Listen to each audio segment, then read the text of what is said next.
Hello viewers, welcome to my YouTube channel. In this video, I am going to show you how to create dual apps on Android. Let's get started. At first, go to your phone settings. Now scroll down. Click on apps.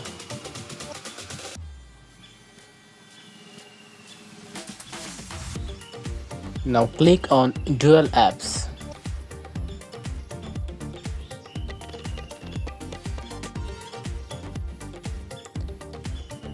Now select the app you want to create dual apps.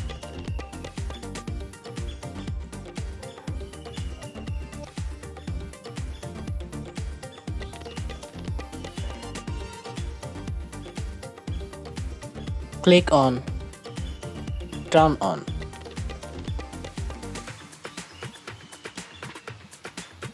Successfully created. Now go back.